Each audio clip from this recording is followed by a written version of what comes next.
Hare Krishna, Krishna Krishna, Hare Hare, Hare Rama, Rama Rama, Hare Hare, Hare Krishna, Krishna Krishna, Hare Hare, Hare Rama, Rama Rama, Hare Hare, Hare Krishna, Krishna Krishna, Hare Hare, Hare Rama, Rama Rama, Hare Hare, Hare Krishna, Krishna Krishna, Hare Hare, Hare Rama, Ram Ram, Hare Hare, Hare Krishna, Krishna Krishna, Hare Hare, Hare Rama, Ram Ram, Hare Hare, Hare Krishna, Krishna Krishna, Hare Hare, Hare Rama, Ram Ram, Hare Hare, Hare Krishna, Krishna Krishna, Hare Hare, Hare Rama, Ram Ram, Hare Hare, Hare Krishna, Krishna Krishna, Hare Hare, Hare Rama, Ram Ram, Hare Hare,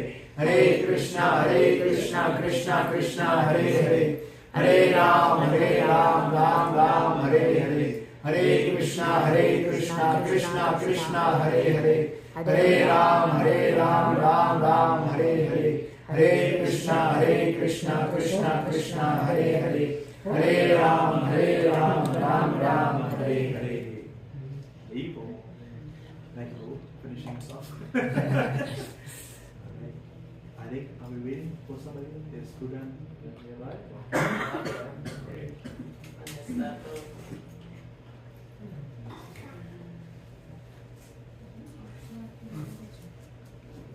This is it for Shriram to come back.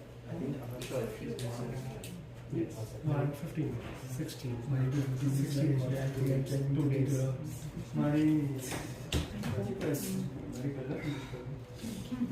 How is Stan?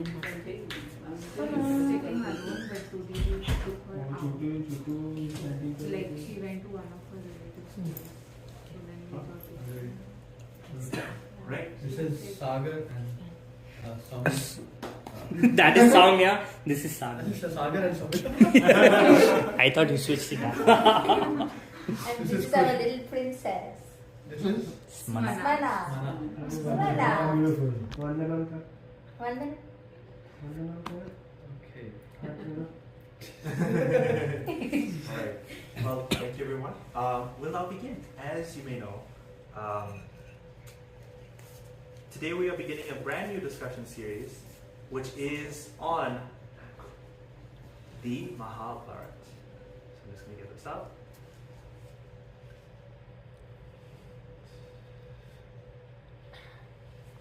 Give them a sneak peek. Something like that.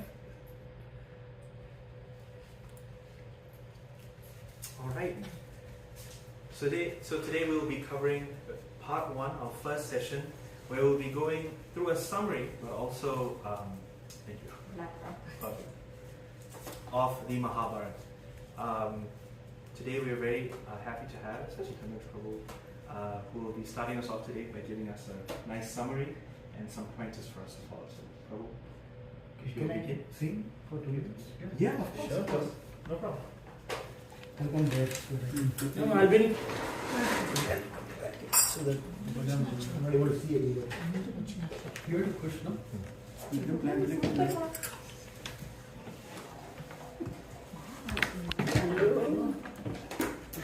Papa. So they're good. Already putting this.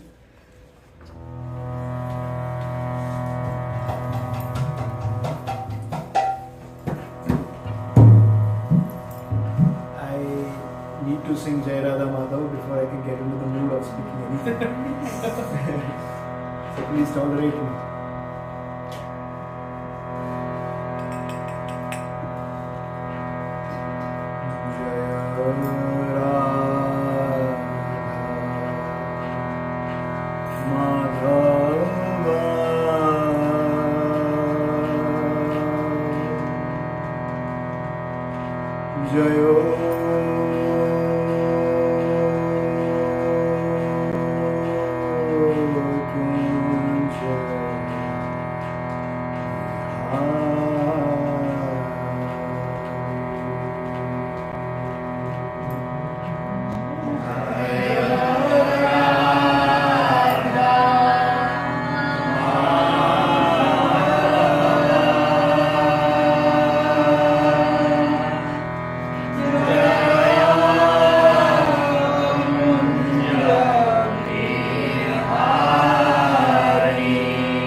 Krishna Krishna Hare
तो बंद क्यों कर दिया?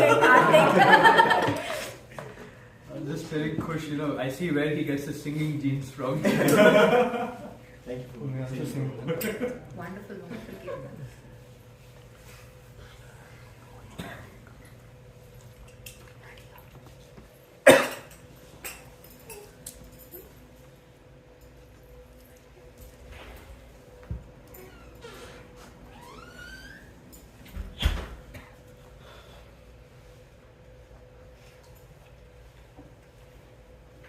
So thank you so much, Karthik, Sadananda, Ramachandra. Ramachandra Prabhu, and all the wonderful hosts, Sriram Prabhu.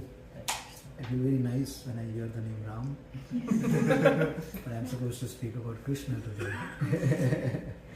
So thank you so much for all of you for assembling here, and it is so very encouraging to see all of you the way you all are. So please don't change. Please be the way you all are. Because that's the best thing you can do to this world. So I was discussing with a friend that goodness has no country, goodness has no race, goodness has no skin color, goodness has no creed or caste. Goodness is all pervasive, right?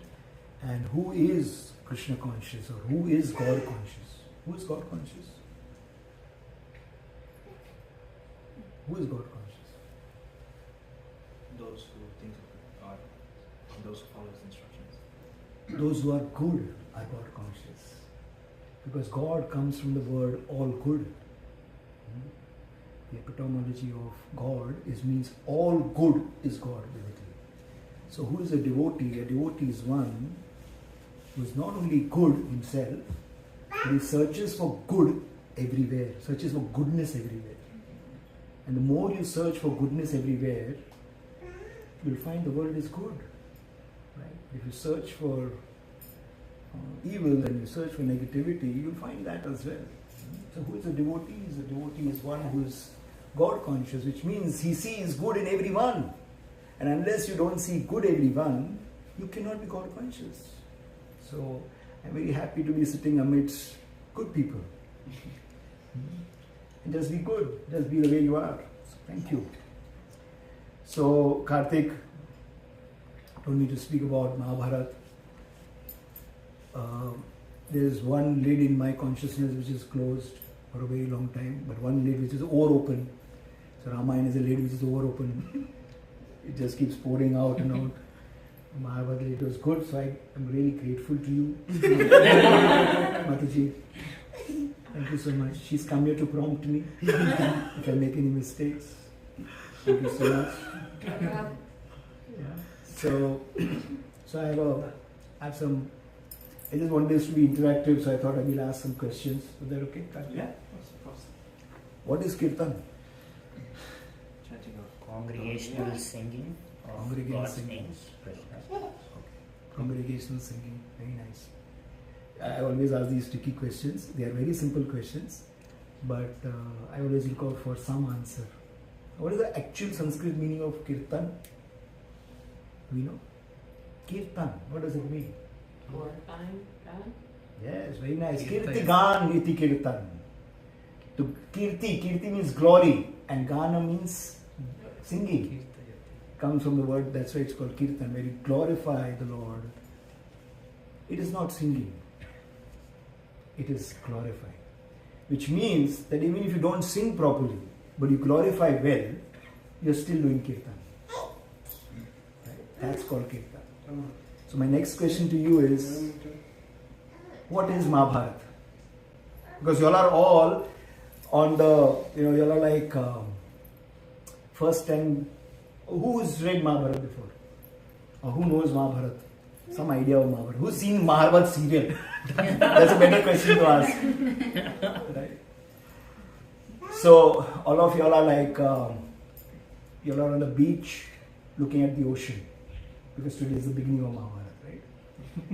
So y'all are just like on the beach and looking at this, wow! Looks like an adventure here. Right?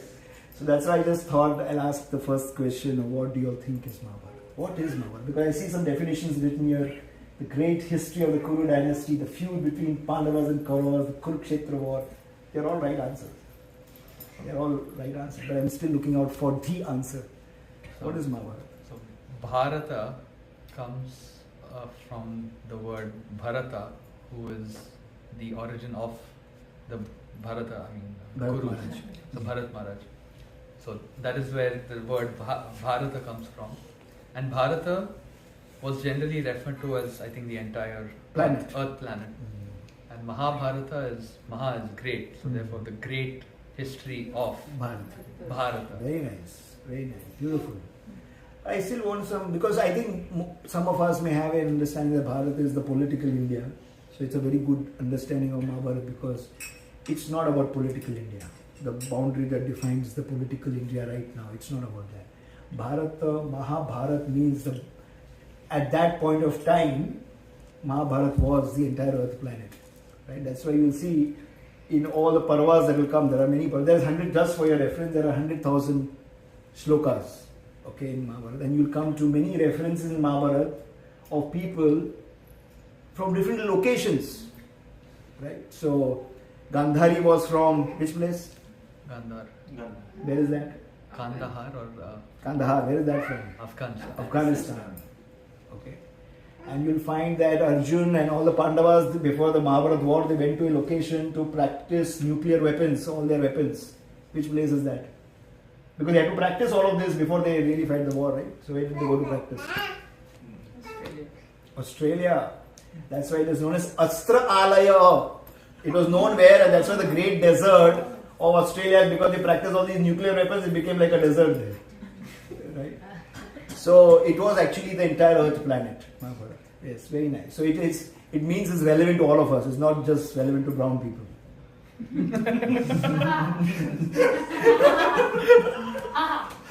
These slapper. Okay. Any other definitions of Mahabharata? Any other understanding of Mahabharata? It's an encyclopedia. It's an encyclopedia, okay? Of what?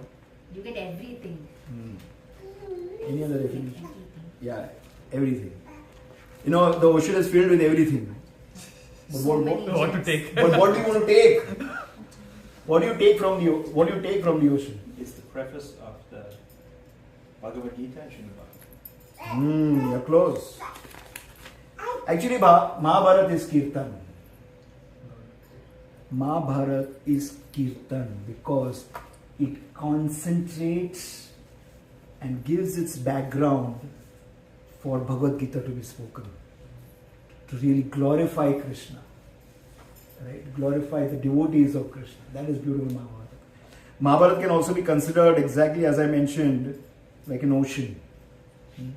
Now, when you go to the ocean, what do you feel like doing? Jumping in.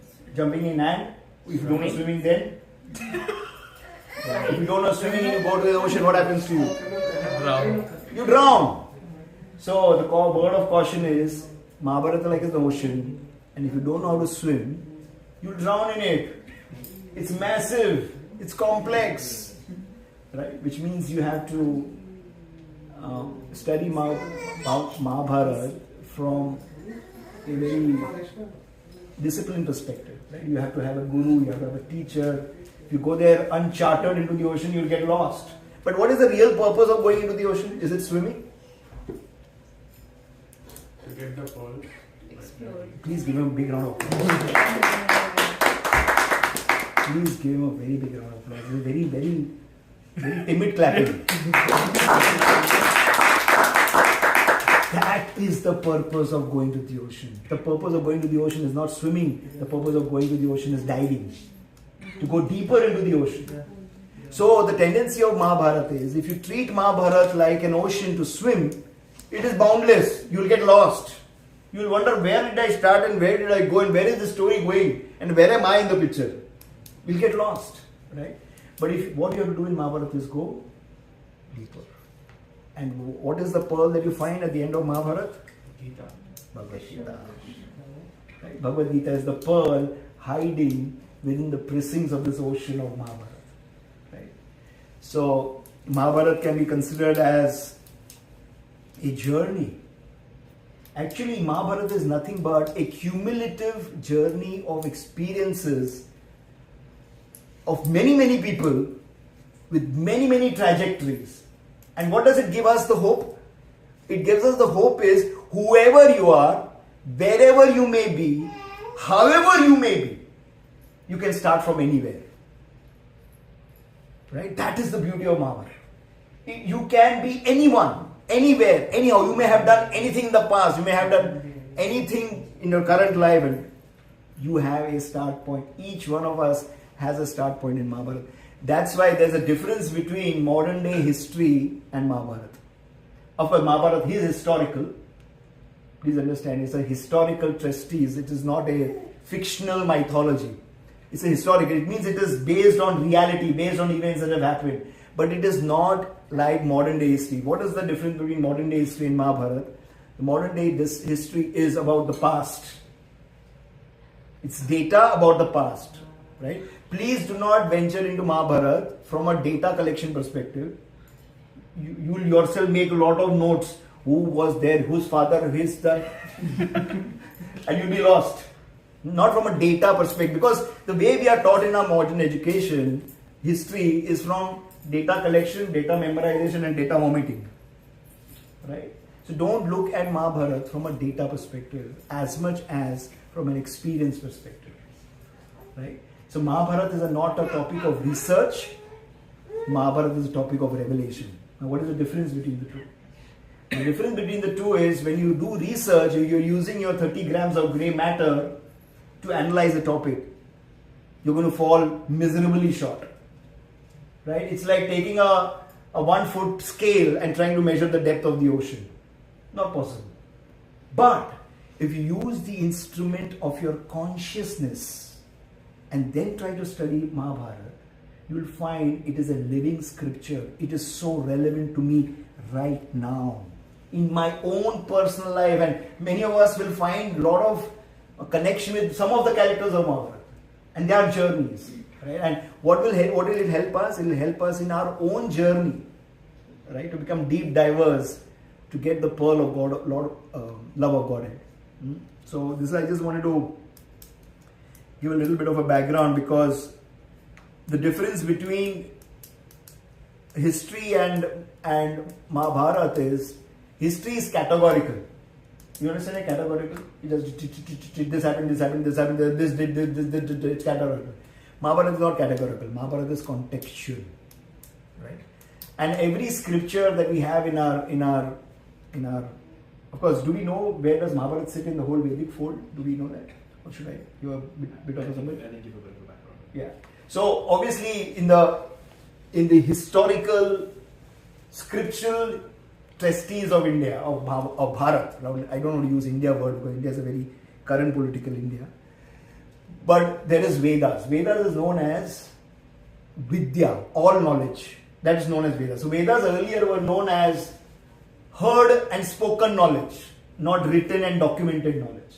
Right? That's why in the earlier times, there was a reason why they were not written, and they were only spoken by a teacher and learned by a student by hearing. That's why the students were known as Shruti Dharas at that time. Shruti Dhara means they hear and they are able to retain. Shruti is hearing, Dhara means holding. So they were known as Shruti Dharas. They hear once and they remember. Now there was no need for documentation at that point of time. You know why? Why was it not needed to? They were illiterate, they couldn't write. Their intellects were sharp enough to grasp. That is number one, very good. They were too sharp. They just one time hearing and done. But what is the other reason? Vedas are basically sounds. So basically, if you change even a little bit, then the whole meaning changes. And correct. But it's still the now results could be documented. disastrous. But now it's documented. It was not documented then. Why? To rely on because documentation, it wasn't as reliable of a source. Because Vedas are called Shruti. Shruti is Shravana. So it is Shravana. Yeah, the main reason why it is Shruti and Smriti, okay, Vedas have two sections to it, Shrutis and Smritis. Now the reason is because the importance of Guru goes away. If, like for example, today, I don't need a teacher, I have books. I don't need a book, I have Google. I have information, I don't need a teacher. That's why it was Actually, at that point, right, the importance of Guru Sishya Parampara, the disciplic succession about teacher telling a student would be lost. But of course, Vyasdev, being compassionate to all of us, documented it because Manda Buddhi, Manda Ayu, we have a little less life, or too much, we don't have time. The one thing that you can, I don't have time. Right? So there was a documentation. So earlier on, there was only one Veda known as Atharva Veda, which then got divided into 4 Vedas. After Vedas, Vyasadeva said, "No, let me do something more." So he created Upanishads, which is like the essence of the Vedas. He created Upanishads, right? And Isha Upanishad, which you will find, is one of the most important Upanishads. From Upanishads, then he said, "Okay, I want to make it more relevant and more." So he's a teacher and an author, both, right? So he wants to make his knowledge accessible, right, and understandable. You should access it and understand it. So after that, he made Puranas. After Upanishads, he created Puranas. So it becomes much more interesting to understand. And from Puranas comes Itihasas. And Ramayana and Mahabharata, Itihasas. Which makes it, the philosophy is ingrained in a story format. Right? Otherwise, just pure Vedas are pure philosophies. Like unadulterated philosophy. Now, it's like unadulterated, concentrated juice. Can you have it? No, you have to dilute it in water and then drink it, then it's a little sugar. So Itihasas are made for all of us to give essential knowledge in a very recognizable, accessible and understandable way. Right? And that's why the entire summary, and that's why Mahabharata and Ramayana sit within Itihasas or epics or stories which ingrain lessons over there for us to learn and make it relevant. Right? Now, every scripture has a particular mood also. Right? And if you don't understand, and Genevieve and Karthi were discussing during the journey here, is that if you just bump into Mahabharata or even bump into Ramayana or bump into Srimad Bhagavatam, we'll stumble and fall. We know where we are. After the 18th, second Parva of Mahabharata, you say, where am I? Where did we start? How is it going? Where is it going? Right? So it is very essential to understand what is the mission of this scripture. What is the mood of the scripture? Because if you don't know, we'll get lost. Right? So this is what, like every temple in the ancient times, like those who are from South India will know, when you go, there are gongs, right? There are these temple bells. Before you go into the temple, you ring the temple bell and then you go. Why is the need of a temple bell? Announcing your arrival. मैं आ गया भगवान. God, here I come. I'm presenting myself, the one and only Sachin. Ding dong. The sound vibration like expels bad. Yeah, very true. Bad energy, negativity. Yes, actually, especially because the negativity in your mind. That gong is supposed to say, leave your troubles behind and move in a different zone. Right? It is to prepare you to enter inside the temple.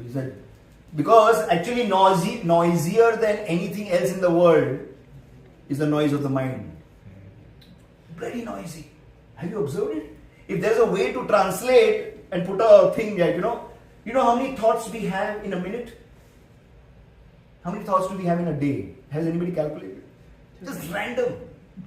Average 24,000. Average.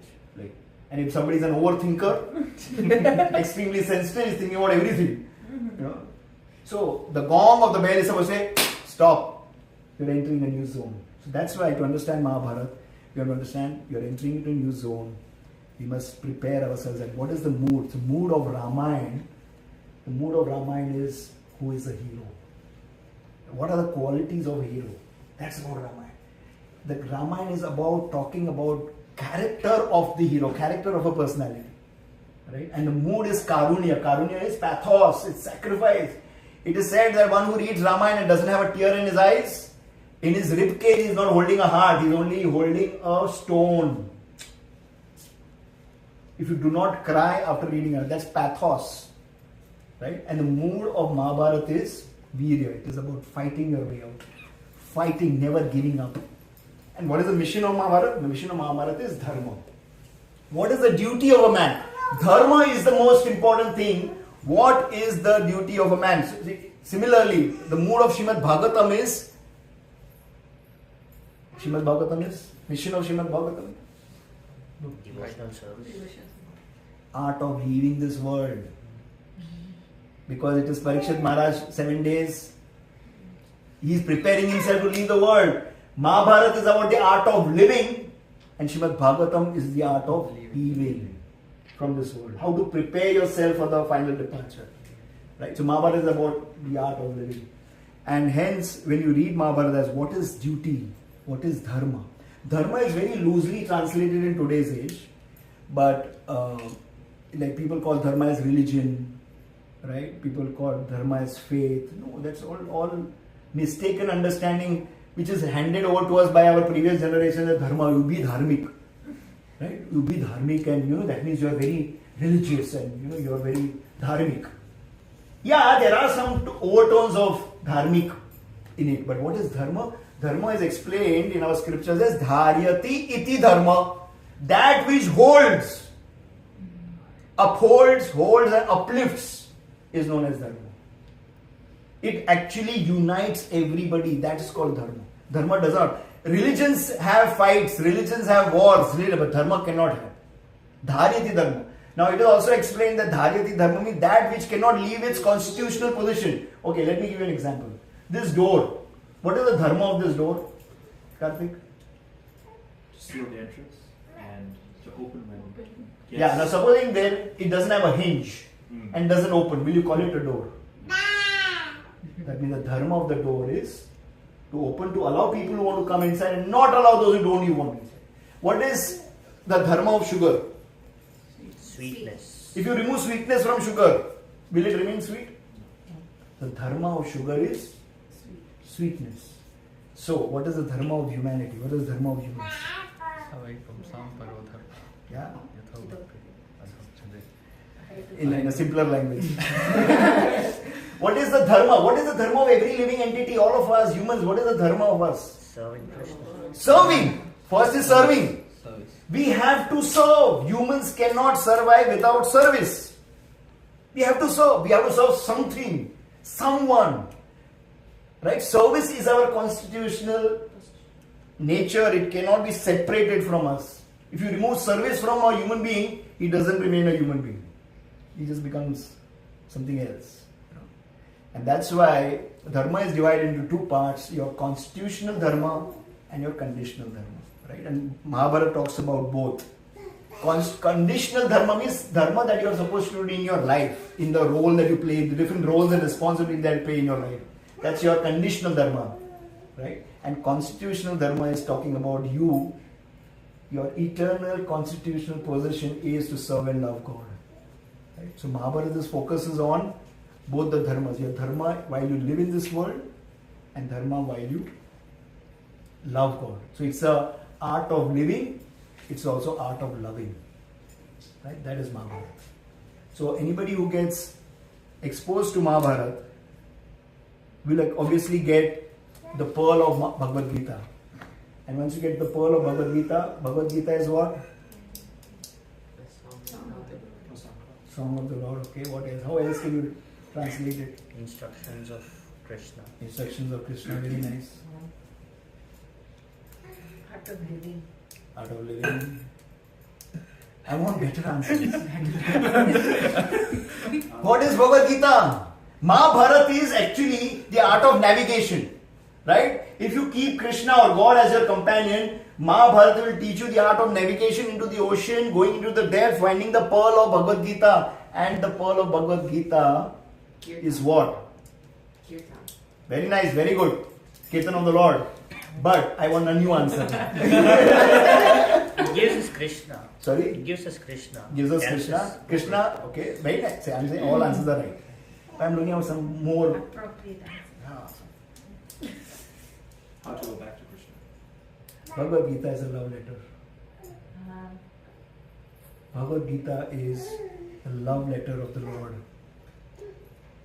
where Krishna in 18.66 is Sarva Dharman Parityaja Mamekam Sharanam Vraja Aham Tvam Sarva Papebhyo Mokshiyami Masicha. Like, surrender to me. He's not saying this surrender.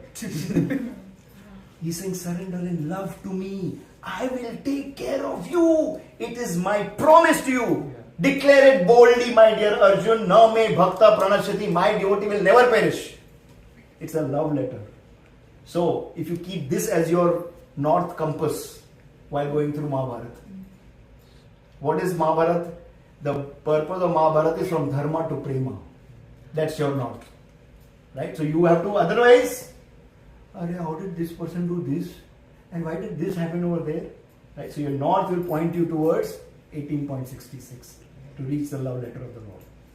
Right? It is like the oyster and the pearl within the oyster. Right? So the ocean is Mahabharata, oyster is Bhagavad Gita, and 18.66 is the pearl. Right? So if you keep that as your mood while learning Mahabharata, your journey will be amazing. Thank you very much. Hare Krishna. So now over to you, Karthik. I don't know how we followed that up. But thank you so much, Prabhu. That was such a perfect way to begin. And yeah.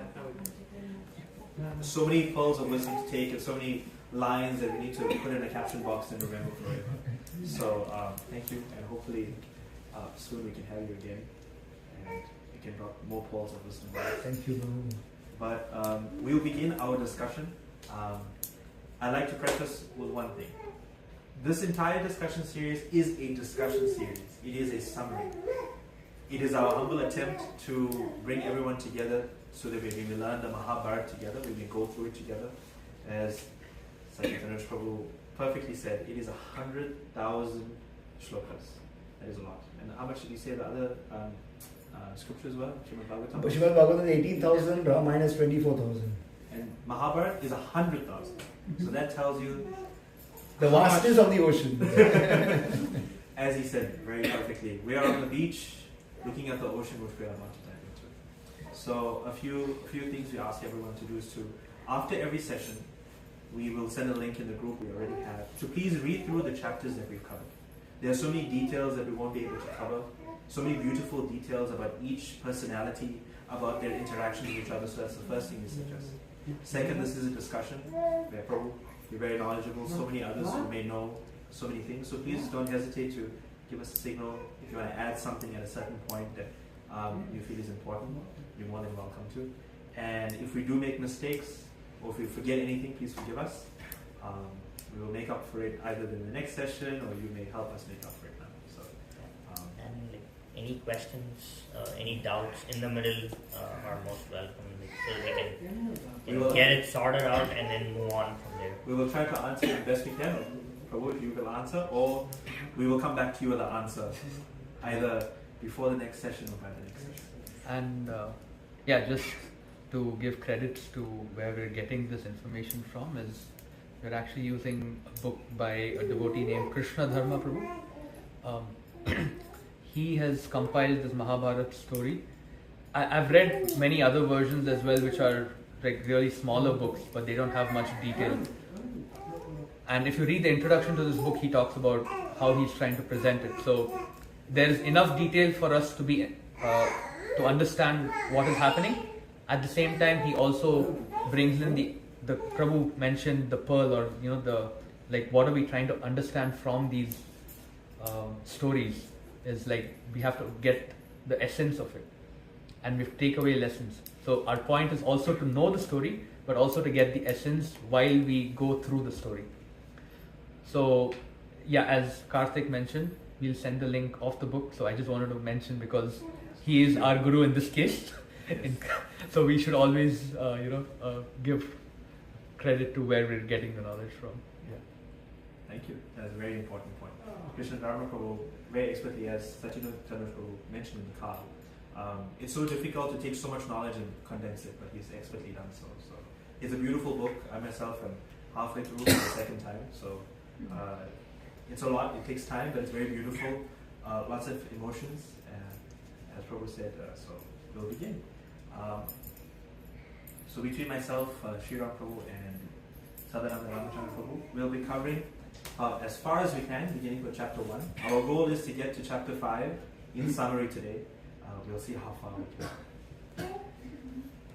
Our story begins with chapter 1, the birth of the Kuru elders. Is everyone aware of the Pandavas and the Kauravas. Are we aware of these are the two main factions within the story? Yes. The Pandavas being the sons of Pandu.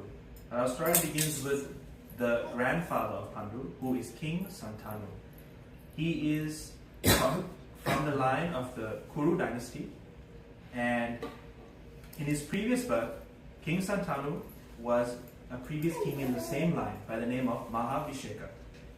After doing much penance in his life, many sacrifices, he attained the heavenly planets, and while there visited the court of Lord Brahma, the creator. While there, many great personalities were present, including Ganga Devi, or everyone knows the Ganges River, so the personification, the personality, Ganga was present. A wind blew through the court and caused her clothing to become deranged, and in that moment, Mahabhisheka exchanged a glance at her and her back to him. Everyone else looked away, but they kept looking at each other. And this is not very much acceptable in front of Lord Brahma, who became very angry and cursed them to take birth as human beings. After trying to appease him and apologize, Brahma, he lifted the curse, but said that Ganga had to be born as a human along with Mahabhisheka once again, and she would only return once she broke the heart of Mahabhisheka, and that she would serve a purpose while doing so. For her children would be the human incarnations of the Vasus being the personification of the elements. So Mahabhisheka also put forward a request. Let me be the son of my grandson. So his grandson's name was Pratipa, in the same line of the Kurus. Pratipa in this line would be the father of Santanu, Santanu being the grandfather, great-grandfather of the Pandavas. King Pratipa was a great king in the line of the Kuru dynasty. But after many years in having his queen, he could not have any children.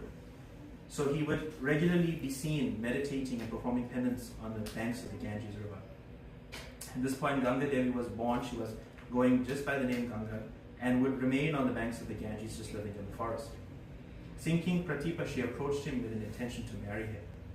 But he said, no, I cannot accept you as my wife, but you can marry my son.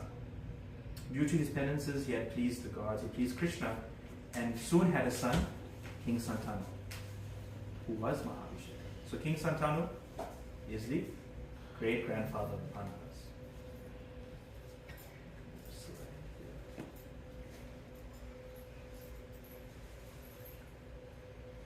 Santanu and Ganga, as we mentioned in their previous time before they took birth, they were cursed to be together. Ganga was cursed that she had to be born to break Santanu's heart. Santanu had grown up and become a young man. His father, knowing that Ganga had been promised him as a husband, when he was roaming the banks of the Ganges, he sees Ganga, a very beautiful woman, and immediately makes it clear that he wants to marry her. She agrees to the marriage, but only on one condition, that he never questions anything she does and never goes against her. But she will happily be his wife if he agrees to that. And he does that. Agrees that he will never question anything she does. She could do the worst thing ever, which she kind of does. But he can never question her, and he agrees. After some time, they have their first child together. And Ganga takes the baby after some time to the river. There's a nice picture, a nice illustration right here. Carrying the baby, Santanu is following her to see what she's doing. Aware that he cannot question what she's doing or where she's going. Why are you carrying my baby out of the palace, going somewhere unknown? Following her just to see where she's going. He sees Ganga take the baby to the Ganges River, plunge the baby and kill the baby. Now, what devastation you see your child killed right in front of you. Your first child. With the queen that you wanted so badly. But he could say nothing. Because he could not bear losing Ganga. In the same way, a total of 7 children were born. Ganga took every single child to the river and killed them, drowned them in the river. These 7, there's a total of 8, but these 8 children of Ganga were the Vasus, the 8 elements, who were cursed to take birth on earth. A short, quick story telling you why they were cursed to do so.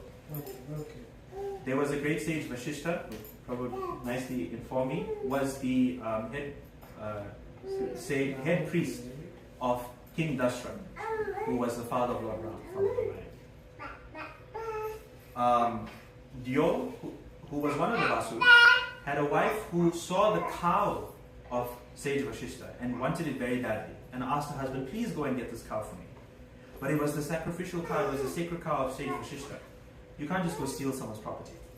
So he gets all the other Vasus with him, and they go and they steal the cow for the pleasure of Dio's wife. Vashishta, being very angry and learning that it was them who did it, cursed all of them. He said, you will all be born as humans. After trying to appease him a little bit, he agreed, okay, you other 7 who helped Dio, y'all will be born, but immediately after being born, y'all will die and come back. But you, Dio, who was the person who began this whole thing, that you will want to steal this cow, you will have to live a very long life. You will have no wife, you will have no children, and you will have to bear witness to many, many tragedies. So the last child of Ganga was Dio. Once again, Ganga takes the 8th child that she's had with Santanu, ready to plunge him into the river and kill the baby, fulfilling what sage Vashishta had said would happen. But Santanu, he had lost heart. 7 times he watched this, the 8th time he could not do it. He approached Ganga and begged her, please don't do this. Immediately, she let him know of everything that was happening. Who she was, who he was, the curse of the Vasus. These are the children, his children. And he begged her, please, I just want this one son. She became very angry and said, well, you've broken your promise. You could never question me, but you did. She took the child and vanished, never to be seen again. King Santanu was completely, upset. He lost every bit of, hope he had. Ganga took this child, who was named Deva Vrata. Just change slides. Deva Vrata, the 8th son of Ganga, was taken to the forest and was grown up by her. He learnt all Vedic knowledge from both her and sage Vashishta, and also the art of warfare from Parashuram. 32 years later, after Ganga had left Santanu, he was once again near the Ganges River hunting, and saw for some reason the flow of the river was almost completely stopped. How could you stop the flow of the Ganges River? Has anyone been to the Ganges River? There's certain parts of it, even if you put half your foot in, you'll be wiped away. So how is this stopping somewhere, this roaring river, and sees a boy, a young boy? And so how is this boy stopping the flow of the river? He goes closer. The boy turns, sees him, and vanishes. Before him appears Ganga with the boy. And Ganga lets Santanu know, this is your son, Devavrata. And kind of like a tease, I would say. This is your son, but you can't have him. He is great, he has so much power he can stop the Ganges River. Praying to Ganga, he begged her to please let him have his son. At least. He knows he can't have her because he broke his promise. But at least let me have my son. Before traveling near the Yamuna River, gets the most fragrant smell he's ever smelt in his life, and possibly anyone will ever. Chief of the fisherman village. Her duty given to her father was to ferry people across the Yamuna River, so that she may get some blessings for ferrying people and ferrying sages and senior devotees of Krishna. Upon seeing her, he fell completely in love with her. And seeing this, he had asked some people around, who is she? What is her name? And some of them had mentioned, this is the most beautiful woman he's ever seen. He doesn't have a wife, and this is what he decides. The chief says, no problem, you can have my daughter, but only on the condition that her children become the kings. Santanu already had Devavrata, a perfectly suitable heir to the throne. He has been completely molded by the great sage Vashishta, learned it in every Vedic knowledge and type of warfare.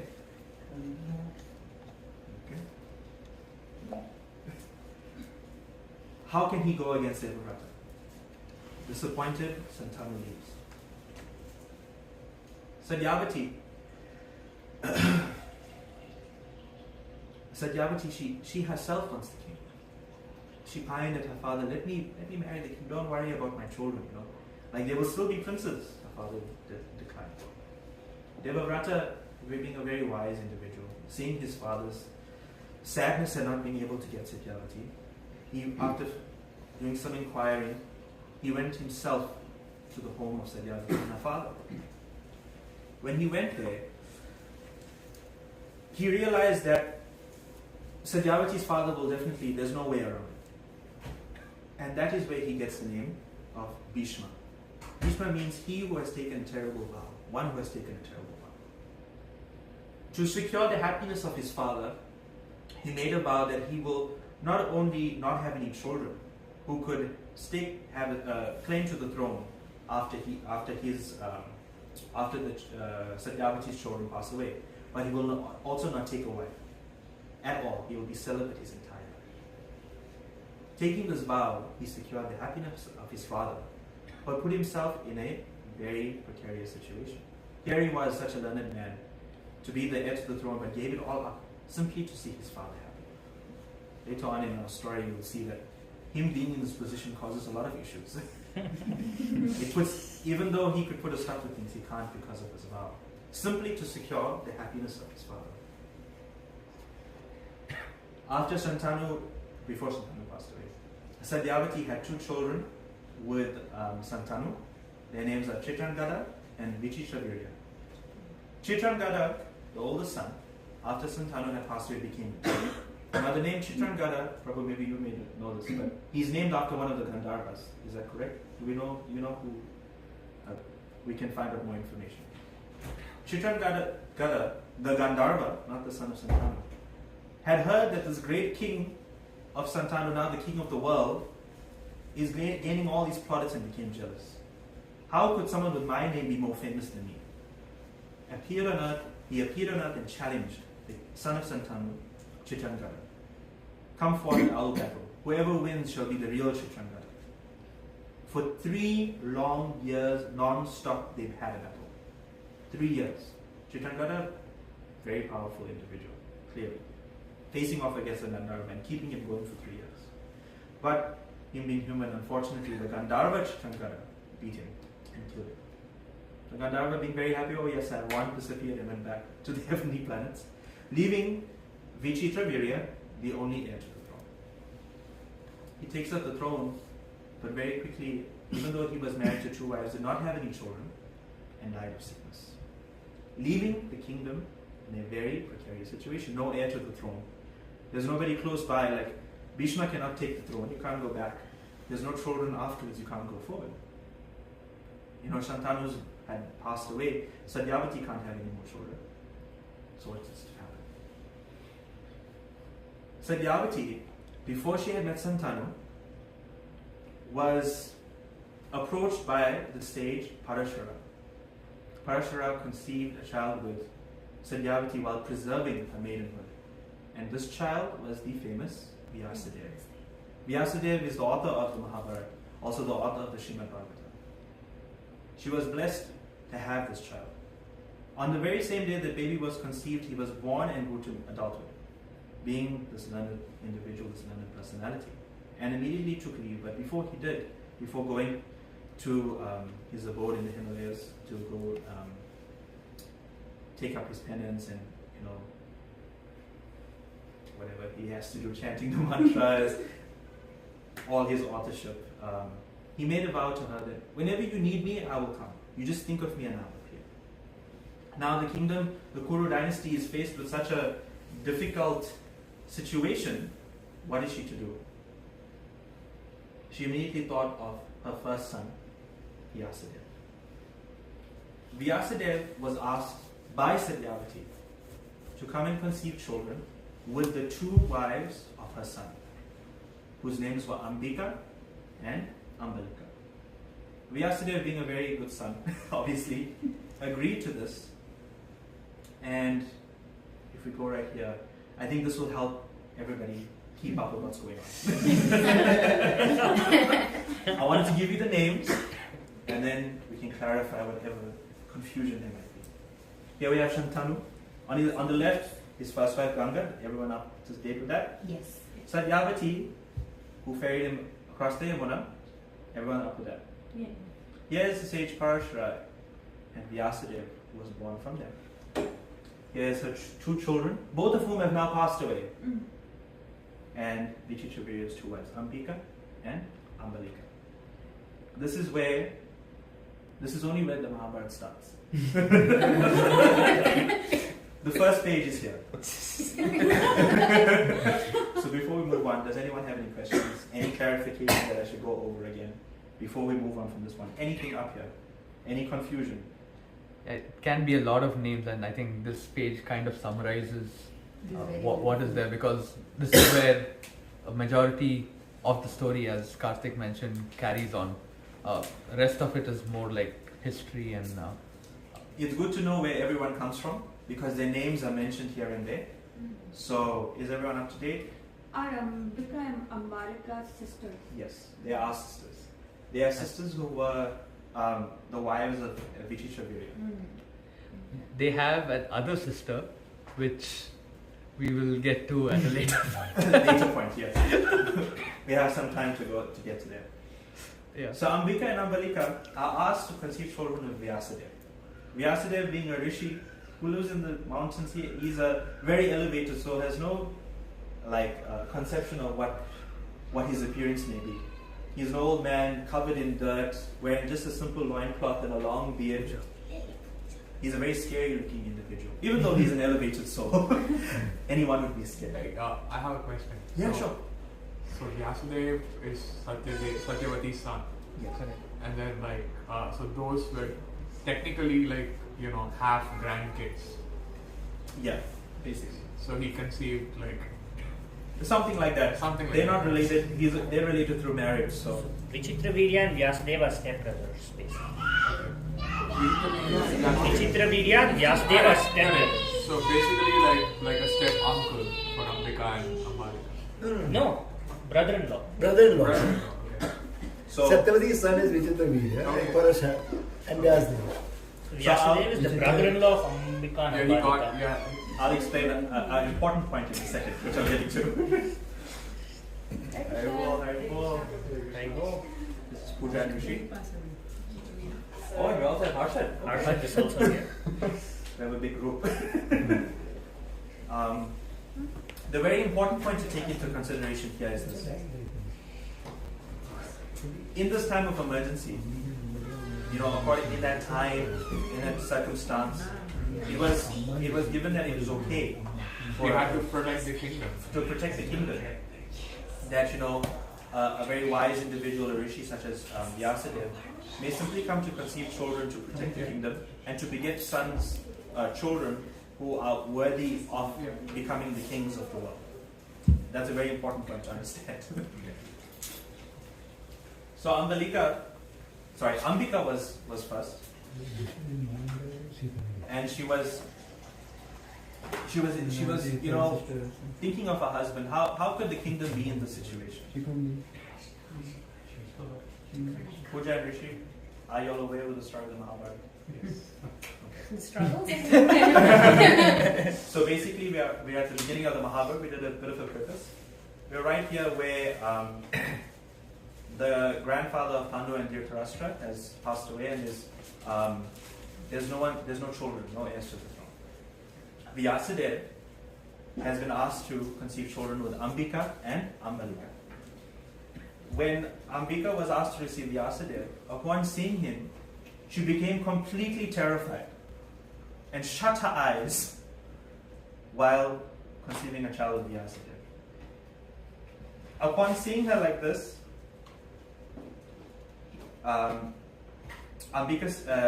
Vyasadeva stated to Satyavati afterwards, "The queen will bear a son who will be as strong as 10,000 elephants, who will be vastly intelligent, wise, and prosperous. He will have 100 sons, but, O pious lady, for the fault of his mother, he will be born blind," because his mother had closed her eyes. completely terrified. How can a blind son be the king of the world? She immediately asked Vyasadeva, please, you have to give us another son. We cannot have a blind king. It would just not work. Vyasadeva, understanding his mother's plight, agreed. And do you have a chart? I know you're using Take the top one. the top one? Yeah. Understanding his mother's plight, agreed, and said he would return shortly. So Satyavati approached Ambalika, letting her know that her sister had made a very grave mistake, closing her eyes. Now we have a blind king. Don't make that mistake. Make sure you receive him nicely, so we have a good son. Shortly after, Vyasadeva arrived again and tried the same with Ambalika. She was told that he was scary looking, that he had this appearance, but was not truly prepared for how he would look. And when she saw him, she turned pale. Conceiving the child, Vyasadeva let her know, you'll have a very powerful son. He will, he'll be named Pandu. He'll be born with auspicious marks on his body, and he'll be ever effulgent, and also be a powerful king. But because you have turned pale, he will be pale as well. That is why he's named Pandu, pale one. Telling Satyavati this, she became once again very worried. Oh, okay, he's only pale, that's okay. But only two, this is still, there might be something hidden that's going on here. And asked him to conceive a child again. After some time passed, she asked Ambika to try again. Please, this time get it right. Get it right. Ambika was too afraid. She didn't want to go near Vyasadeva again. So, told her maidservant to take her place. Her maidservant, being a great devotee of Krishna, was prepared. No problem, I'll do it for you. She didn't let anyone know, of course. Vyasadeva, being an elevated soul, knew what was going on, but went ahead with it anyways. As Prabhu mentioned before, all of these things happen for a reason. It's to set up all these different circumstances for us to have many lessons to learn. He conceives a child with a maidservant, and because when she received him, first sat him down, bathed his feet, offered him something to eat, treated him very nicely, spoke with him nicely, and he was very pleased. So he stated, you have treated me very well and I'm very pleased. So your son will be the wisest of men. And his name will be Vidura. Has everyone kept up? Any questions? Any updates? Any sort of clarification that's needed? These Vidura, even though he was the son of the maidservant, he was still brought up along with Pandu and Dhritarashtra. Dhritarashtra being the blind and Pandu being the pale. But Vidura was the wise, but he had no stake to the throne. They all were grown up very nicely, and they were given every sort of education possible. Every sort. Wise in every subject, learning everything that there is to know about warfare, and they became the great kings. Pandu was installed as the monarch. Dhritarashtra and Vidura served as ministers. Vidura being so wise that even Bhishma, being the grandfather, he would take advice from Vidura when he was just a young man. That is how wise he was. Bhishma wanted to ensure that they did not have this situation again. So he had arranged that both Dhritarashtra and Pandu should get wives very soon, and that they should conceive children. Dhritarashtra was given the boon that he would have 100 sons. 100 sons. And when Bhishma had heard that there was a princess by the name of Gandhari from the kingdom of Gandhar, she was also given a boon that she would have 100 children, 100 sons as well. So he thought it was a perfect fit. He also had heard that there was a princess by the name of Kunti, a very important personality in the story. Kunti was from the Yadu dynasty. Does anyone know the Yadu dynasty? Does it ring a bell? Anyone? Krishna's dynasty. It is the kingdom in which Krishna was born. So Kunti is actually the cousin of Krishna. Aunt. My apologies. Arjuna is the cousin. And there was another princess by the name of Madri from Madras. Kunti and Madri were made the wives of Pandu, while Gandhari was the wife of Dhritarashtra. Gandhari took a very serious vow. Hearing that her husband was blind, she did not want to be better than him, so covered her eyes with a cloth to never see again in her life. That is the vow she took when she married Dhritarashtra. So that sets up the first chapter, that is a summary. And now move on to the second chapter. Is everyone caught up? Any questions, any sort of... So the process that you mentioned in the receiving from, like it's called niyog in yoga, like using someone else's to procreate. The process is called niyog. Niyog? Yeah. Nice. Thank you. And this is Harsha, sorry. We didn't introduce Harsha. Oh, Prabhu, he loves actually from Pune. Yeah. Oh, okay. You look just like him. The other way around. He looks just So Pandu lived a very elaborate life. He was the king. And in the time that had passed between Vichitra Virya passing away, there being no heir, and then Pandu and Dhritarashtra being born and brought up, a lot of irreligiosity and a lot of rogue kings took their place in the world. After establishing his wives in their separate palaces, Dhritarashtra taking his duties and his wife taking her place, and Vidura becoming the chief advisor for the kingdom, Pandu was tasked with going out to check all these kings, to put them back in their place, to make sure that irreligiosity would not rise. Not just for the good of the kingdom, but it's because their duty to the Supreme Lord. Pandu gathered a large force and for 1 year set out in every direction and battled any king and any kingdom who would be against him. After 1 year, he was successful and returned.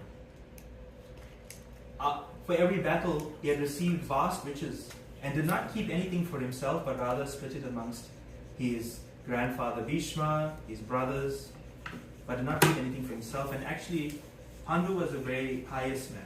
He had no interest for being in living a wealthy lifestyle, living in a palace, having all the best clothes, best clothes. He had no interest for that, but would rather regularly give it away. He rather preferred a simple life in nature near the mountains, and that is where he decided after that large conquest and securing the Kuru dynasty as the kings of the world, that he would take residence at the foothills of the Himalayas. He took his 2 wives, they had a simple home there, and he installed Dhritarashtra as the minister who would be ruling in his place as king. After making sure everything was okay, everyone was happy, he then with some servants went to the forest and took residence there. And so very regularly the village people in the forest, or like the rishis would be in the mountains meditating and performing penance. They would regularly see the king just riding along. Oh, this is the king, okay. King of the world. Not just the king of your village. This is the king of the world. One day, Pandu, while there, he was out hunting, seeing 2 deer who were mating, approached them and decided to shoot his arrows. The deer, seeing him, became very afraid and decided to run. But he released 5 arrows and shot both of the deers dead. Thinking, oh yes, I've hunted, I've shot down some deer. Then heard a great cry. Wait, that is not a deer, that's a human. As you can see right here, a nice step. It turns out the deer was a great rishi and his wife. The rishi was very upset. He cursed Pandu that just as you have killed me in this moment as I am meeting with my wife, the next time you even approach your wife or even touch her in any sort of way, in this way, you will also lose your life immediately. The rishi and his wife passed away. And Pandu was left in a severely precarious situation. He had no heir to the throne. His brother had not had any children, but he was the true monarch, So his kids were to be the heirs to the throne. News went back to the kingdom, and everyone felt great sadness knowing that one day soon it is known Pandu having 2 wives of great beauty, and he had a lot of affection and love for his wives, that he would soon pass away. Some time had passed, and he took this as an opportunity to take his spiritual life a bit more seriously, regularly meditating, chanting, etc. But he had this great desire that, he can't leave the kingdom in the same situation that they were in when he was born, with no heir. There was no guarantee that his brother would have a son. Even though he was blessed, there was no guarantee. He felt there was no guarantee. And he, as the monarch, should produce an heir. Unbeknownst to him, his wife Kunti, from the Yadu dynasty, in her maidenhood, was given a very sacred mantra. When recited, will invoke any demigod or any personality that she desired. And previously, I think Angesh will cover this point a bit later when this personality appears. But she had tested it before when the sun god appeared, and he had agreed to conceive a child with her. So, seeing her husband in this condition, approached him and let him know of the mantra. That she can ask these demigods to appear, and with them children may be had. He immediately agrees, and this is where the Pandavas come into play.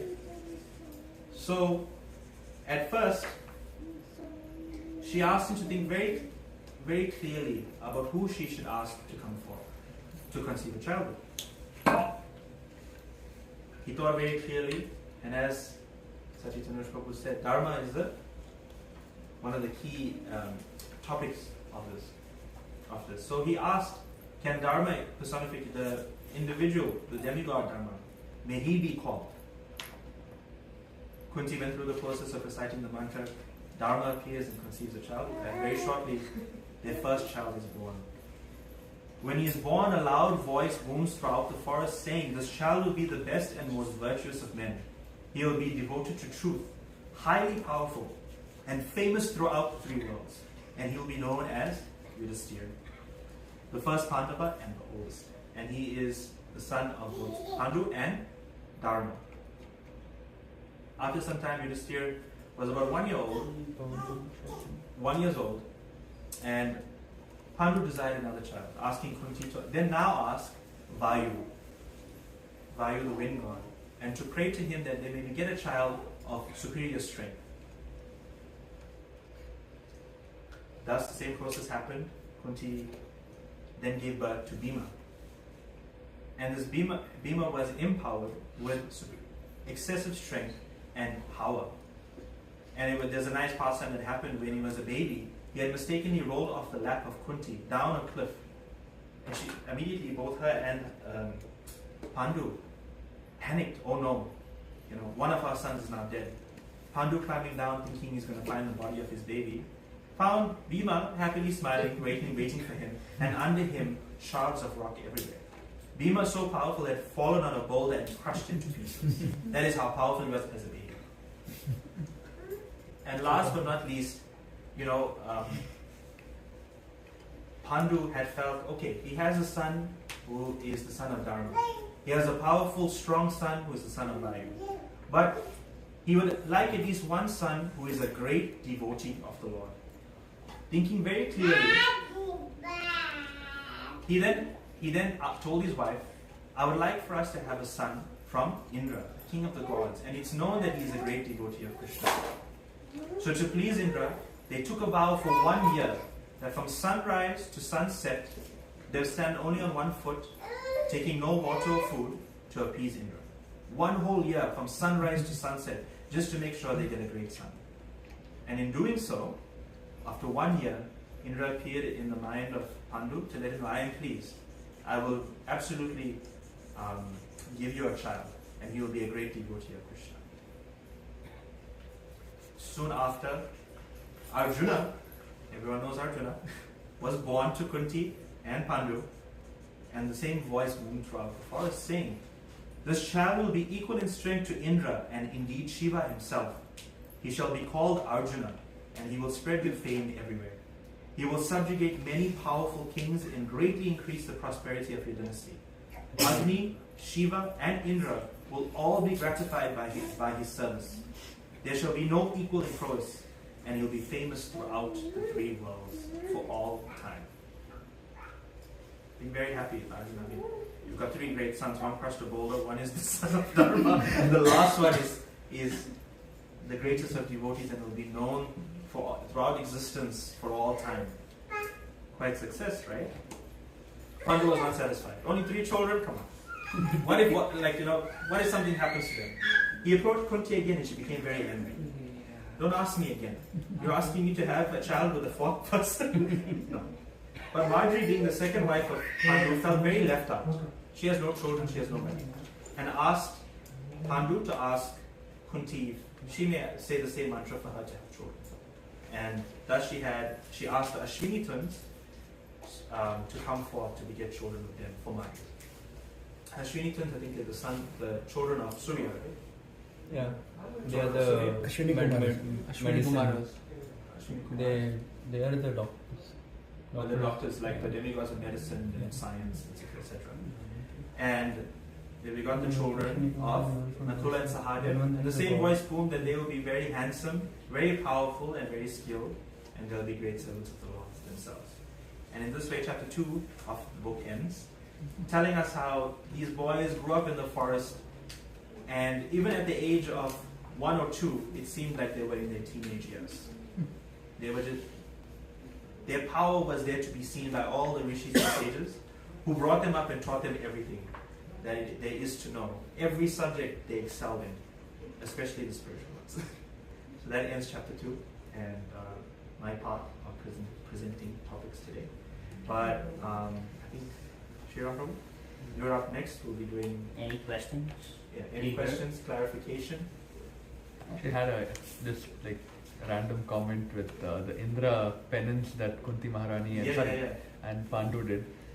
So, since I've lived in the Muslim world, so they do a Ramadan fast for the whole month. It's like a Ramadan for a whole year. Ramadan for a whole year, yeah.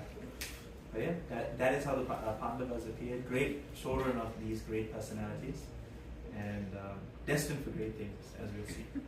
So, yeah, before I start chapter 3, there's one small detail. So Vyasadeva tells Satyavati when he comes, all matted hair, all dirt, he hadn't taken a bath in probably 10-15 years. He's doing severe penances, and he's dirty and smelly and matted hair and looks horrible, beard till his knees. And then he tells Satyavati, after all this happens, right, Ambika closes her eyes and Vyasadeva says, yeah, she'll get a blind child, right? And then he tells Satyavati, if you had just waited for a year, and if Ambika and Ambalika had both taken a vow, done some austerities for a year, I would have come looking like the most beautiful prince ever, right? But Satyavati was in a real hurry that there was no heir to the throne and anything can happen anytime. So she said, no, you have to come now. And that is the reason for all the things that are going to happen. So you're saying basically it's Satyavati's fault? No, the thing is, Mahabharata is peppered with incidents like this where the entire direction of the story would have changed if one person had not done this or had done it differently. So that is something interesting. I mean, it starts from the beginning. If Santanu didn't want Satyavati, Bhishma would become, or Devavrata would become the king. That doesn't happen. And then Ambika closed the eyes, so you have a blind king. So I think that theme carries one other detail. So when Bhishma goes to the fisher king, the father of Satyavati, and he promises him that the children of Satyavati will definitely be kings. But her father says, okay, you say that, but once you have children and you die, then there's no guarantee that your children will keep up your promise, right? And that is when Bhishma says, okay, now that you say that, I will never marry, so that there is no chance of me having kids, and there's no problem of what's happening between Dhritarashtra and Pandu in the future. And an interesting thing in the book actually is the usage of the word providence. If you actually read the chapters, there's the word providence which comes up again and again. And as both Sriram and Karthik just mentioned, there were so many incidents that happened at different points which could have, if a certain person didn't do a certain thing or didn't take a certain decision, things could have been vastly different. And I think it's also a very important lesson for all of us, that we can't actually go back in the past and say, we could have done it this way or we could have done it that way. What we can try to do is learn a lesson from what happened from those incidents, and then go forward and make sure we don't try to make the same error again. And even if something happens, we should just take it as the mercy of the Lord. And maybe we are supposed to learn a lesson from it.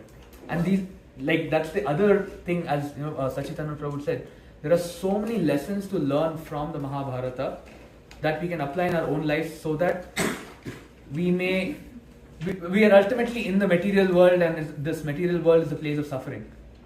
But what we can do is, from these lessons, we can reduce the amount of suffering that we have, or minimize it, so that we can practice Krishna consciousness from a more peaceful state of mind, which is the ultimate goal of learning all these lessons. Okay, so time is 6:25. The original plan was to go till chapter 5. I don't think that is possible. So we will end with chapter 3 today. I'll try to make it like 10-15 minutes, as short as possible. And then we'll do some kirtan and prasadam, or prasadam and kirtan, whichever works. Okay, so after the curse of Pandu sends word to the kingdom saying that I've been cursed, that I can't approach both of my wives, I cannot produce an heir to the throne. So he decides to retire to the forest. So he first informs his wives that the sage cursed me this way, and he tries to send them both to the kingdom so that he can retire to the forest. But both of them say, no, we'll also come with you. Let's take Vanaprastha right now, which is basically saying that the husband and wife retire to the forest and perform austerities till they die. That is Vanaprastha, basically thinking of the Lord, both husband and wife together in the forest, just collecting roots and fruits and eating whatever they could find in the forests. So once the word is sent to the kingdom, what happens is, all these while, when Pandu was in the mountain ranges of Himalayas, just banding about, Dhritarashtra was ruling in his stead, with Bhishma guiding him. But once news came that Pandu is cursed and he's retiring, he's taking Vanaprastha, Dhritarashtra is officially becomes the king. He's crowned the monarch, and Dhritarashtra is now the official monarch of the Kuru dynasty. Right? So initially everything went like splendidly. So he was doing yajnas fairly regularly. So it says Mahabharata says that he did 5 huge sacrifices. This version of the book doesn't say which sacrifice, but I'm guessing it could be the Rajasuya yajna. I'm not sure. And then he was giving charity to thousands of Brahmins, and the whole kingdom was flourishing because of the sacrifices and the charity to the Brahmins, right? And it is described that Hastinapura, which is the capital from which the Kuru dynasty ruled, had arches made of solid gold, had broad paved roads, and then fountains made of crystal, blossoming, sweet, fragrant trees, fruit-giving trees. It is described as Amaravati, which is the capital of Indra in heaven, and it is compared to Amaravati. Hastinapura was compared to Amaravati, and is described almost as beautiful as Amaravati. So everything was going on well on this side of the story. And then Vyasadeva comes one day, and Gandhari, she's a very, very wonderful devotee. So she serves him very nicely. And then Vyasadeva gives her a boon, which she already had received a boon long back, but he solidifies the boon and says, soon you will have 100 sons. Right? So in due course of time, Gandhari conceives, and she's pregnant for 2 years. So 1 year, she crosses 10 months, nothing happens. She crosses 1 year, she crosses 2 years, and she's like so anxious and worried that nothing is happening. Is she going to give birth to 100 sons at a time? Is it like 5 sons at a time? Nobody knows what's going on, right? And she is also really anxious. And at this time, news comes in from the forest that Kunti had already delivered a child. Right? Yudhishthira was already born. So she gets news of this, and she's even more frustrated that, okay, I'm carrying this this whatever is inside me for 2 years and nothing is happening, right? So in frustration, she strikes her stomach, right, forcefully, and immediately a huge lump of flesh comes out of her, and it is described that it looked like an iron ball, right? And then she's distraught. Oh my God, what did I do now? I've struck my own womb, and I've delivered this huge lump of flesh that looks like an iron ball, right? So she thinks of Vyasadeva immediately, and then Vyasadeva comes and she says, "You promised me, you gave me a boon that I'll have 100 sons, but see what happened. I've been carrying this for 2 years, and I've delivered a lump of flesh." Right? So Vyasadeva says, "Don't worry, my boon never fails." So he asks the servants, palace servants, to bring 100 pots filled with honey, filled with ghee. Right? So the servants bring, 101 pots filled with ghee, and then the servants bring it. And Vyasadeva pours cold water over the lump of flesh and divides it into 101 pieces, each piece the size of a thumb. Right? And then he puts each thumb into the pot, and he tells everyone, like, put all these pots in a place where no one can see them, and leave them alone for 2 years. Don't go near them, don't see them, don't touch them. Just leave them alone for 2 years, and then you will have the 100 sons that I promised. So exactly after 2 years, everyone is anxiously awaiting what's going to happen, and they open the first pot exactly after 2 years, and then they see a beautiful child, strong, powerful baby inside the pot. But as soon as they lift the child out of the pot, there's like evil omens all around. Like there's asses braying, there's wildfires everywhere starting on their own, and then I think wolves also. wolves, the wolves are howling, the vultures are screaming. So Dhritarashtra was horrified, like, what is going on? Why is this happening at this time, right? So he calls Vidura, the most wise man. He calls Vidura and Bhishma and asks Vidura, "Hey, my first son is born. I'm so happy, but there are so many evil omens in the kingdom, right? What's going on?" And then Vidura says, "No, this child is going to be the downfall of the entire Kuru dynasty. So the omens portend that this child is going to be horrible for you. So you should abandon this child, because you are going to have 99 more sons, and the good of the common good is more important than your first son," right? So Vidura advises Dhritarashtra to abandon the child. But Dhritarashtra, being what Dhritarashtra is, refuses it flatly, saying, "No, this is my first son and I will not abandon him," right? So he picks him up, gives him to Kunti, gives him to Gandhari for nursing, and then everybody is silent. Okay, he's the monarch, right? Nobody can override him. He's the king, he's the emperor of the whole world. Whatever he says is the final decision. And then, nobody speaks about it anymore, about the evil omens and what Vidura had said. So over the period of the next 1 month, 30 days, every single pot is opened, and then 99 more sons are born and 1 daughter is born.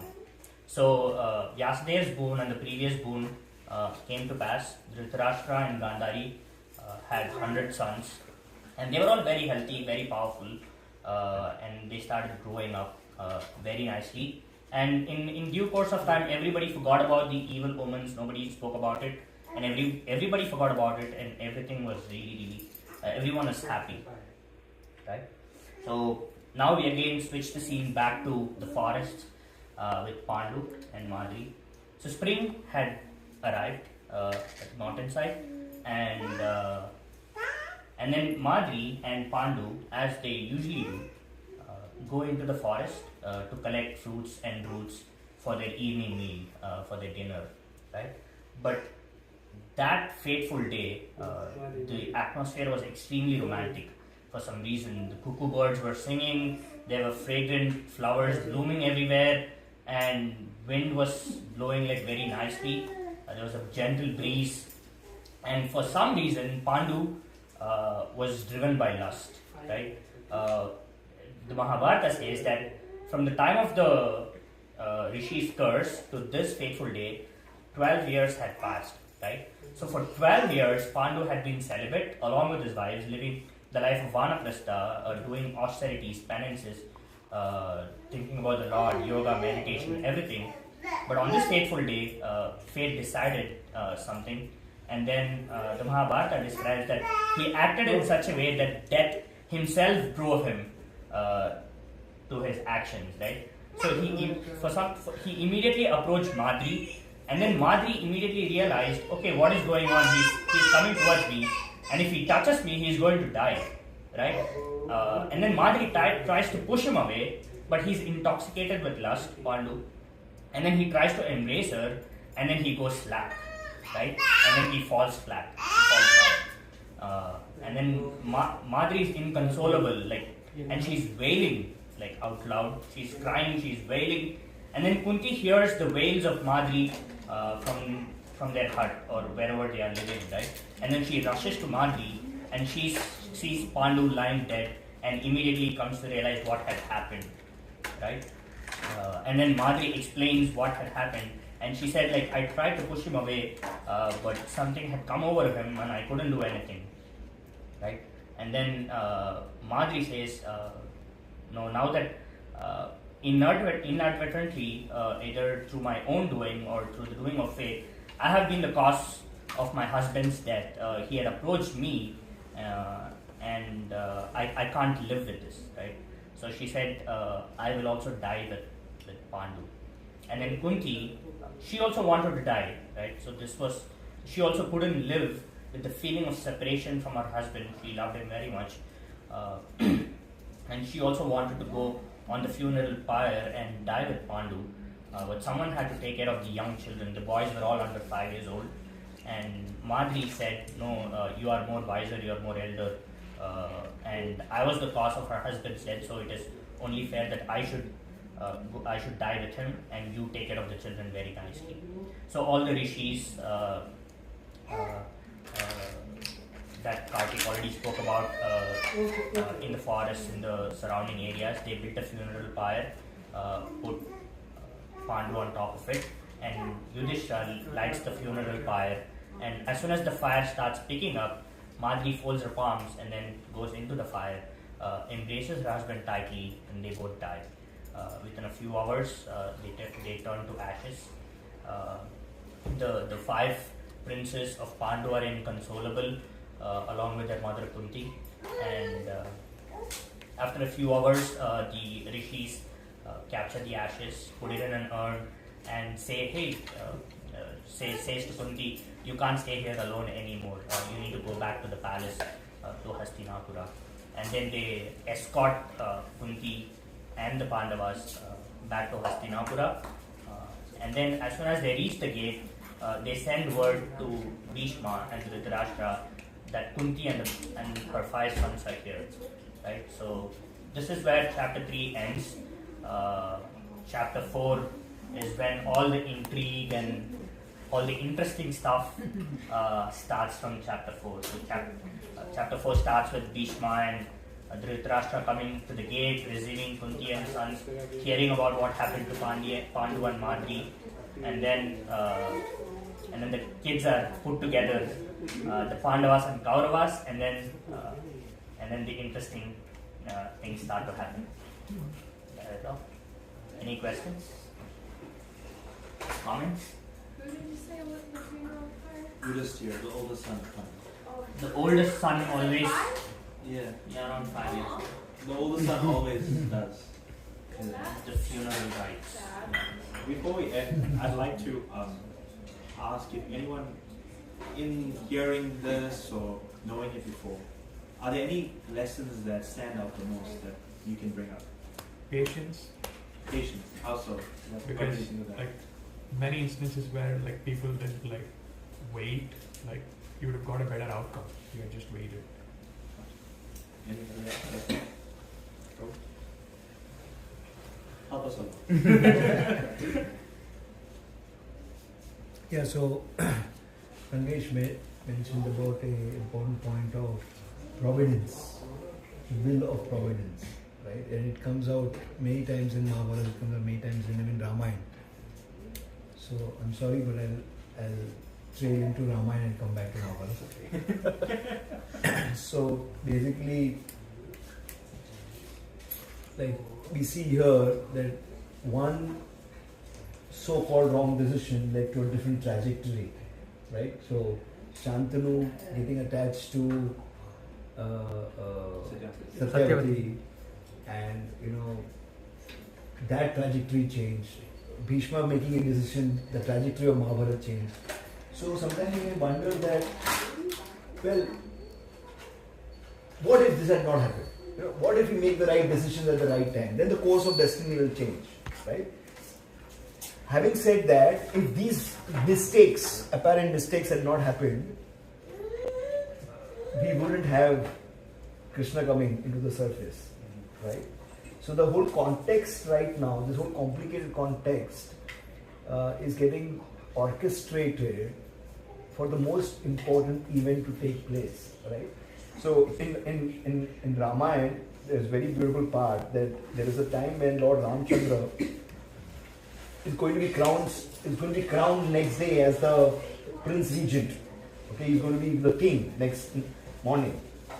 And at that point of time, a similar kind of situation happens where Kaikeyi, his stepmother, gets influenced by, you all know the story, but I'll just repeat it, gets influenced by Manthara and says, no, there were two boons to be given.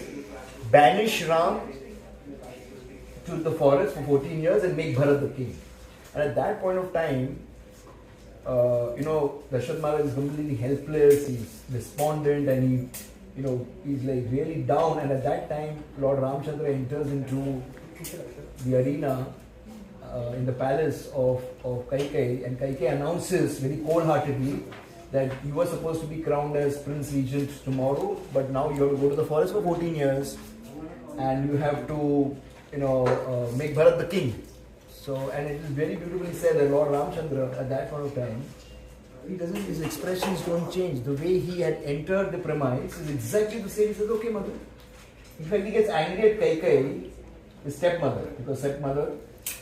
So he gets angry at Kaikeyi. Not, oh, why did you do this to me? He says, this was it.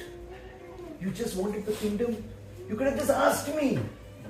Right? What was the need for doing all this drama, basically? Right? You could have asked me and I would have given the kingdom. I would love Bharat so much, Of course, at that point of time, Lakshman gets really angry. Lakshman says, destiny is in our hands. Today, Ram, tell me, I will kill Dashrath, I will, upsurge the whole kingdom and I'll crown you as the king. At that time, Lord Ramchandra says that Lakshman, there are some things that, if some things happen in our lives, and he gives these three criteria. If some things that happen in our life, with all our planning, we planned for everything, it's going perfect, and it doesn't happen that way. We have a plan, like they all had planned for Ram's coronation, it didn't happen that way. If it happens too sudden, right? Suddenly you don't know, and suddenly this happened, right? And if it happens despite our best efforts to hold it, not happening, then we should know it's the will of providence. Like Daiva, he uses the word Daiva. Daiva is very used. And he says it's very different from destiny. Some people think it is fatalistic or destiny. No. It is Daiva, it is the will of the Lord, he says. Lord Ramchandra says. And what does it mean? That if you allow this to happen, there is a greater good in store for you. At this current situation, it may appear, like a big issue, right? It may appear like something really disastrous or a big calamity and all of that. But because it has happened in such an inconceivable way, we must know that there is a will of providence, and the will of providence is such, it is ultimately for the larger good of humanity. So here we see there's a will of providence happening. There is Daiva in action, right? But that Daiva, at that junction of the life of each one of them, was very difficult for them to overcome or to face or to... there's so much of turmoil happening to Kunti, there's so much turmoil happening to Pandu, but there was a larger good. And another interesting thing, if you go back to, I think, the first slide with the family tree, right? Sorry. It's fine. You can continue. Yeah, I think the first loka, Dharma Kshetre, Kurukshetre, Dhritarashtra Vacha, wouldn't have come. Like if Exactly. wouldn't have got the first loka. So, what is the lesson for us? Lesson for us is, in our life as well, we will face some situations, not always. Everything We must do everything as per plan. We must do everything as per our ability. We must do everything as per our capacities and talents. Right? We must engage this way. Right? But sometimes in our lives, because of some very awkward situations, things go exactly opposite of what we had planned. Things happen too soon and too sudden for us to even comprehend. At that time, we must not get despondent. Because we must know that there is a will of the Lord. There is a will which is for the larger good of the world. If you just are able to navigate through all of that, then we'll know that there is a larger good in place. And that larger good is not only for the world, for you as well. Right? So there's a larger, this is just, this whole few chapters in the beginning is just context setting for the larger good of humanity. And the larger good of humanity is the revelation of Bhagavad Gita. So that's why I just wanted to share that lesson. Actually, it also ties into the point that you made in the beginning. All the storm in the oceanic region is finally leading to diving into that ocean when there's calm and you find that pearl. Exactly. So, which is so I think so this is a very interesting, the concept of will of providence. Right? Providence is what will come very often in Mahabharata. By providence this happened, by providence. Now, if you don't understand what providence is, you may almost feel it is like fatalistic. Oh, kya kare? What can we do? Everything is predestined. Anything we do is, nothing is going to happen the same. No, it's not like that. Right? So, Ramayana of course teaches us, and Mahabharata also teaches us, acceptance and action, both are needed. By the will of providence, we have a sense of acceptance that whatever has happened, there is a larger good. But then there is action, which means now I have a choice to make, right, by which I can still navigate my life ahead. So this is a very beautiful balance of acceptance and action. Acceptance and not action will make you very pessimistic. Oh, I just accept whatever is happening in my life. What can I do about it? If it is only action and no acceptance, it will make us very violent. Right? We will not get a sense of...